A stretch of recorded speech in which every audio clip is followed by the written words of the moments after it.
ठीक है, तो सेमीकंडक्टर के बारे में पढ़ेंगे। सेमीकंडक्टर टू टाइप के होते हैं, एक इंट्रिंसिक होता है और दूसरा एक्सट्रिंसिक होता है। एक्सट्रिंसिक मतलब एक्स्ट्रा, एक्सटर्नल से बन के आया है, तो उसमें एक्सटर्नल कुछ मिलाते हैं।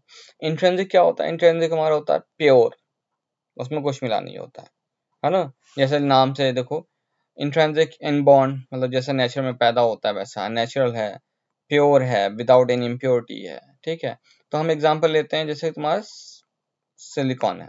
सिलिकॉन का एटॉमिक कॉन्फ़िगरेशन कितना होता है? 14। ठीक है, उसमें फर्स्ट सेल में कितने इलेक्ट्रॉन होते हैं? 2। सेकेंड सेल में कितने होते हैं? 8, 2s2 2p6। ठीक है, थर्ड सेल में कितने बचे? 4। ठीक है, तो 4 क्या हो गया? उसके बैलेंस इलेक्ट्रॉन। लास्ट उसको बैलेंसिंग करने के लिए कितने इलेक्ट्रॉन की जरूरत है? 4 की। ठीक है, तो इसलिए इसको 4 इलेक्ट्रॉन बैलेंस कहते हैं, बैलेंसिंग इलेक्ट्रॉन कहते हैं। ठीक है, वैसे ही गैलियम है, गैलियम में कितने होते हैं? 32। तो उसके इलेक्ट्रॉनिक कॉन्फ़िगरेशन क्या हो गया? 1s2 2s2 2p6। Second cell में कितने हो गए? 8 इलेक्ट्रॉन हो गए, फर्स्ट सेल में 2 इलेक्ट्रॉन हो गए। हाँ, थर्ड सेल में 18 होना चाहिए। 3s2 2, 3p6 2 और 6 8, 3d 10, 2 6 8 10 18, 18 हो गया थर्ड सेल में, थर्ड सेल पूरी कंप्लीट। ठीक है, और फोर्थ में क्या हो गया? 4 बचे। ठीक है, 18 और 8 कितने हो गए तुम्हारे? 18 और 10 ये हो गया ना, 28 हो गए तुम्हारे, बचे 4। ये तुम्हारे इसके भी 4 क्या हो गया? Balancing electron. ठीक है, अब दोनों में, सिलिकॉन में और गैलियम में, लास्ट सेल में 4 इलेक्ट्रॉन बचे, और वो क्या हो गया? उसके बैलेंसिंग इलेक्ट्रॉन हो गया। All 4 valence electron are involve in a covalent bond formation in silicon and germanium crystal. Crystal बनाने के लिए दोनों में क्या हो गए? आपस में कोवेलेंट बॉन्ड बना के वो क्रिस्टल बना लेते हैं। क्रिस्टल कैसे बनता है? ये अब ये एक सिलिकॉन एटम है, दूसरा एटम है, तीसरा एटम है सिलिकॉन का, ये चौथा है, पांचवा, छठा। अब इस सिलिकॉन के 4 एटम में 4 इलेक्ट्रॉन है। ठीक है, इस सिलिकॉन के 4 इलेक्ट्रॉन है, इस सिलिकॉन के 4 इलेक्ट्रॉन है, इस सिलिकॉन के 4 इलेक्ट्रॉन है। अब एटम बनने के लिए, रिएक्शन करने के लिए क्या है? उसको क्या चाहिए कि लास्ट सेल में 8 इलेक्ट्रॉन होना चाहिए। तो ये क्या किया? इससे एक इलेक्ट्रॉन इससे आपस में शेयर कर लिया, इसने बगल वाले से शेयर कर लिया, इसने ऊपर वाले से शेयर कर लिया, इसने लास्ट वाले से शेयर कर लिया। अब जैसे इसको देखो, यहाँ पे सब दिखेगा इसके चारों तरफ, इसका 1 2 3 4, इससे एक शेयर कर लिया 5, इससे एक शेयर कर लिया 6, इससे एक शेयर कर लिया 7, इससे एक शेयर कर लिया 8। अब इस वाले के लिए 4 तो ये हो गए, 5 भाई इसके इससे शेयर किया हुआ, ये दिखा दिया, ये दिखा दिया, एक इधर वाले से होगा वो दिखा देगा। तो ये इसको क्या बोलते हैं? Covalent bond. कि जब इसको दिखाना है कि मेरे लास्ट सेल में 8 इलेक्ट्रॉन है, तो इससे शेयरिंग, सबसे शेयरिंग कर ली, और जब इनको दिखाना हुआ तो इसके शेयरिंग, तो इसको कोवेलेंट बॉन्ड, तुमने हाई स्कूल में पढ़ा होगा। ठीक है, तो जब कोवेलेंट बॉन्ड कर लिया, तो इसके अब कंडक्शन बैंड, ये मान लो ये जो है, ये एरिया है जो कंडक्शन बैंड का, मान लो। ठीक है, तो सारे इलेक्ट्रॉन्स किस में मिल रहे हैं? इसके वैलेंस बैंड में मिल रहे हैं, कंडक्शन बैंड खाली है। ठीक है, यहां से यहाँ इलेक्ट्रॉन जाने के लिए कुछ ना कुछ एनर्जी की जरूरत है, जिसको क्या बोलते हैं? अभी हम लोगों ने पढ़ा था तुम्हारा फॉरबिडन एनर्जी गैप। ठीक है, फॉरबिडन एनर्जी गैप, वो एनर्जी गैप क्या है? सिलिकॉन के लिए 1.1 इलेक्ट्रॉन वोल्ट है, और जर्मेनियम मटेरियल होगा तो उसके लिए क्या है? 0.72 वोल्ट। ठीक है, अगर 0.2 वोल्ट दोगे सिलिकॉन, ये जर्मेनियम में, तो यहां से इलेक्ट्रॉन इधर चले जाएंगे, और वो एज अ बिहेव करने लगेगा कंडक्टर की तरह।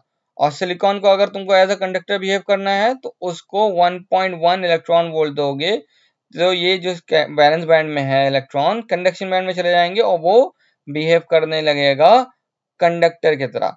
तो अभी हम बात करते हैं, ये कब कंडीशन है? जब उसका एब्सोलूट टेम्परेचर है, absolute zero temperature. Absolute zero temperature क्या होता है?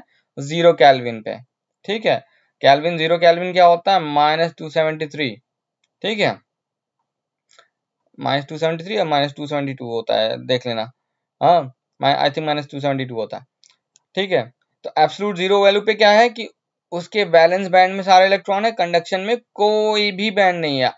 As all the valence band, हाँ, electron are invaded in a covalent bond, सारे कोवेलेंट बॉन्ड में बंधे होते हैं, इसलिए वैलेंस बैंड में रहते हैं, और कंडक्शन में कोई भी इलेक्ट्रॉन नहीं रहता। ठीक है, कोई भी इलेक्ट्रॉन कंडक्शन बैंड में नहीं रहता। तो अब क्या है कि अगर हमको कंडक्ट कराना है, कंडक्ट कराने के लिए इलेक्ट्रॉन क्या होना चाहिए? कंडक्शन बैंड में जाना चाहिए। कंडक्शन बैंड में जाने के लिए हमको क्या होगा? इतनी एनर्जी देनी पड़ेगी। अब वो एनर्जी किस हिसाब से देंगे? हम उसको हीट करेंगे। हीट देंगे। हाँ, हीट कितनी, उसको रूम टेम्परेचर का भी रूम टेम्परेचर में भी ले आओगे ना, फ्रिज में मान रखा है, हाँ, फ्रिज से निकाल के रूम टेम्परेचर पे 27-28 डिग्री दे दोगे तो वो कैसा बिहेव करने लगेगा, कंडक्ट तो कर देगा, बट कंडक्टर ऐसा बिहेव करेगा, बट क्या, रूम टेम्परेचर पे 10⁻⁻19 में से सिर्फ एक ही इलेक्ट्रॉन होगा वैलेंस बैंड से कंडक्शन। रूम टेम्परेचर पे, फिर से बता रहा हूँ, रूम टेम्परेचर पे कंडक्ट तो करेगा, हाँ, मगर कितना, बहुत कम करेगा, हाँ, रूम टेम्परेचर पे, ठीक है। On the increase the temperature more and more thermal energy is available, हाँ, सम कोवेलेंट बॉन्ड में ब्रेक, कोवेलेंट बॉन्ड को जाहिर सी बात है किसी न किसी एनर्जी के थ्रू कोवेलेंट बॉन्ड बना है ना, हाँ, तो अब उसको तोड़ना होगा तो कुछ ना कुछ एनर्जी देनी होगी तुम्हें, हीट के फॉर्म में दो, ठीक है, हीट के फॉर्म में दोगे तो एक इलेक्ट्रॉन का कोवेलेंट बॉन्ड टूटेगा 27 डिग्री पे, एक इलेक्ट्रॉन का बॉन्ड टूटेगा कितने में से, 10⁻29 एटम में से। 10⁻29 कितना बड़ा नंबर है ना, उसमें से एक एटम टूटेगा, सोचो, एक एटम का कोवेलेंट बॉन्ड टूटेगा, उससे एक इलेक्ट्रॉन रिलीज होगा, समझे, एक इलेक्ट्रॉन, तो एक इलेक्ट्रॉन तोड़ के वो क्या करेगा, कोवेलेंट बॉन्ड बना, वैलेंस बैंड से कंडक्शन बैंड में चला जाएगा, ठीक है। अब देखो यहाँ पे जो इलेक्ट्रॉन था, ठीक है, वैलेंस था ना, वैलेंस से उठ के यहाँ पे गया, अगर मान लो ये हर इलेक्ट्रॉन अपने सीट पे बैठे हो, ठीक है, सीट पे बैठे हो, अब ये मान लो यहाँ से उठ के गया तो सीट ये खाली हो गई ना, हाँ, वैकेंसी हो गई, खाली स्पेस हो गया, उसको हम क्या बोलते हैं, होल बोलते हैं, ठीक है, होल बोलते हैं। जब इलेक्ट्रॉन अपनी जगह छोड़ के कहीं दूसरी जगह चला जाता है तो वो अपने पीछे एक होल क्रिएट कर देता है, हाँ, इलेक्ट्रॉन में जितना, और उस पे होल की जगह पे क्या होता है, जितना इलेक्ट्रॉन में नेगेटिव चार्ज होता है उतना ही सेम इक्वल पॉजिटिव चार्ज होता है इलेक्ट्रॉन पे, होल पे, ठीक है। तो यहाँ पे एक होल क्रिएट हो गया, ये कहाँ चला गया, वैलेंस बैंड में, और सॉरी कंडक्शन बैंड में, और वैलेंस बैंड में एक होल क्रिएट हो गया, ठीक है। अब ये देखो, अब मानो कि जैसे कि तुम्हारे एक रूम में, एक रूम में ये मान लो 10th क्लास है, ठीक है, और यहाँ पे ये जो इलेक्ट्रॉन है ना, ये मान लो यहीं पे है, ठीक है, 12 सीट है, फिर जो एग्जांपल आगे मैं दूंगा फिर यही है, हाँ, इस रूम में तुम्हारे पास 9 सीट्स है, 9 नहीं सॉरी 12 है, 12 है, ठीक है। अब उसको हमने हीट किया, उसके 4 इलेक्ट्रॉन निकल के कंडक्शन बैंड से वैलेंस बैंड में चले गए, सॉरी वैलेंस बैंड से निकल के कंडक्शन बैंड में चले गए, तो वैलेंस बैंड के अंदर 4 सीट खाली हो गई, ठीक है। अब इनको 9th क्लास, ये मान लो 9th क्लास या 10th क्लास है, यहां से यहाँ जाने के लिए एग्जाम देना पड़ेगा ना, that's exam is called forbidden energy gap, energy gap, उनको इतनी एनर्जी मिली, उन्होंने एग्जाम दिया और जाके कंडक्शन बैंड में चले गए हायर क्लास में, हाँ, तो जब वो हायर क्लास में चले गए तो उनकी सीट खाली हो गई, तो टीचर ने कहा जो पीछे बैठे हैं वो आगे आ जाए। अब ये बताओ, इसी क्लास में दूसरी सीट पे बैठने के लिए उसको एनर्जी की तो जरूरत नहीं होगी ना, बहुत कम, उठ के जाना होगा सिर्फ, और यहाँ से इस क्लास में 9 से निकल के 10th में जाने के लिए जाहिर सी बात तुमको एग्जाम क्वालिफाई करना पड़ेगा, है ना, और यहाँ पे इस क्लास में ही सीट चेंज करने के लिए, अब फर्स्ट सेमेस्टर से तुम सेकंड सेमेस्टर में आए हो, एग्जाम क्वालिफाई करके आए हो ना, अब क्लास में ही तुम किसी सीट पे बैठ जाओ, कोई दिक्कत नहीं है, ठीक है। तो वैसे ही टीचर ने बोला कि भैया जो पीछे बैठे हुए आगे आ जाओ, सीट खाली है, तो ये इलेक्ट्रॉन आगे आके बैठ गए, ये वाले, ये वाले, ये वाले, अब पीछे सीट खाली हो गई, हाँ, पीछे सीट खाली हो गई, तो अब बीच में सीट खाली हो गई ना, अब बोला कि जो पीछे हैं वो और आगे आ जाए, वो सब भी उठ के आगे आ गए, तो क्या हुआ, पीछे वाली, जैसे देखो यहाँ पे, ये देखो, हाँ, अब यहाँ से हम वाले इलेक्ट्रॉन चले गए, ये सीट खाली हो गई, तो टीचर ने बोला कि भैया आप जो पीछे वाले हैं वो आगे आ जाए, तो देखो यहाँ वाले इधर चले गए, ठीक है, और ये पीछे की सीट यहाँ पे बैठे हुए हैं, तो भैया बोले कि और जो पीछे वाले वो आगे आ जाए, तो ये वाले भी और आगे आ गए, तो अब जैसे लग रहा होल यहाँ पे थे, फिर सेकंड रो में आ गए, ये थर्ड रो में आ गए नीचे, तो लग रहा होल मूव कर रहा है, मगर होल नहीं मूव कर रहा है, मूव क्या कर रहे हैं, इलेक्ट्रॉन, जैसे यहाँ पे मान लो बच्चे आगे आ गए ना, तो ये वाली सीट खाली रह गई, फिर ये सीट खाली, अब ऐसे लग रहा है खाली सीट बढ़ रही है आगे, जो खाली हुई वैकेंट सीट है वो दूसरे तरफ पीछे की तरफ जा रही है, बट वो पीछे की तरफ नहीं जा रही है, आदमी आगे जा रहे हैं ना, बच्चे आगे बैठ रहे हैं। तो यहाँ पे अपेरेंट मतलब लगता है ऐसा कि होल अपोजिट डायरेक्शन में मूव कर रहे हैं, किसके, इलेक्ट्रॉन के। इलेक्ट्रॉन आगे बढ़ रहे हैं तो होल पीछे बढ़ रहे हैं। तो इस तरह क्या होता है कि इंट्रिंसिक सेमीकंडक्टर में दो करंट होती है। एक क्या होती है, current in the semiconductor is due to thermally generated free electron.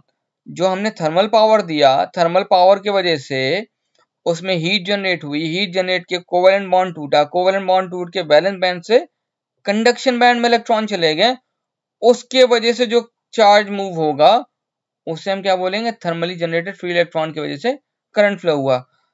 जब वो करंट इलेक्ट्रॉन उधर गया तो अपनी जगह एक खाली छोड़ दिया और होल मूव किया, तो होल के मूव होने से भी करंट फ्लो हुई, तो उसे क्या बोलते हैं, होल करंट, है ना, होल छेद वाली, होल, सिंपल होल मतलब छेद, है ना, फ्री स्पेस।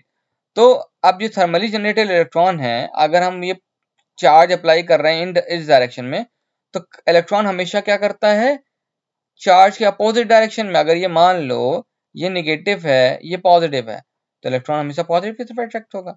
तो हमेशा इलेक्ट्रॉन किधर की तरफ जाएगा, नेगेटिव की तरफ जाएगा, पॉजिटिव की तरफ जाएगा, नीचे की तरफ हमेशा। और करंट क्या होती है, करंट के फ्लो के अपोजिट डायरेक्शन में होती है ना। तो ये करंट हो गई। ये उतना समझने की जरूरत नहीं है, मगर दिखाया तो बता दे रहा हूँ मैं, एक्सप्लेन कर दे रहा हूँ, ठीक है। अब यही चीज यहाँ पे भी देखो, सिंपल सा कि दो करंट है। अब इसमें वही चीज दिखाई दे, hole apparently move in the direction of applied electric field. हाँ, अगर इलेक्ट्रिक फील्ड इधर है, ठीक है, इलेक्ट्रॉन इधर मूव कर रहा है, तो होल हमें उधर मूव करते हुए दिखाएगा। जैसे मान लो यहाँ से होल निकल के यहाँ चला गया, ठीक है, वैलेंस बैंड में था, कंडक्शन बैंड में चला गया, यहाँ पे एक होल जनरेट हो गया, ठीक है, होल जनरेट हो गया। अब इधर देखो, यहाँ वाला जो इलेक्ट्रॉन था वो कहेगा भैया हम यहाँ पे आ जाएं वैलेंस बैंड में, जैसे हम अभी आगे दिखा रहे थे तुम्हें ये, ठीक है। तो यहाँ पे इलेक्ट्रॉन क्या कर रहे हैं, होल मूव कर रहे हैं, दैट्स सिंपल थिंग। अब जो नेट करंट है उसमें कैसे फ्लो होती है इंट्रिंसिक सेमीकंडक्टर में, I net is equal to I E plus I H. I E कौन सी है, जो थर्मली जनरेटेड फ्री इलेक्ट्रॉन की वजह से है, और आई एच कौन सी है, होल की वजह से है। देखो ये तुम्हारे सिलेबस में इतना है नहीं, बट समझ लो तो तुम्हें आगे तक सब समझ में आएगा, होल क्या है। हाँ, फिर पीएन जंक्शन तुम्हें बहुत आसान लगने लगेगा, समझे ना। तो यहाँ का तक कॉन्सेप्ट समझ गए, तो अब देखो सब समझ जाओगे, ठीक है। इंट्रिंसिक सेमीकंडक्टर खत्म हो गया। अभी इसका आगे पार्ट 2 है, वो भी देख लोगे।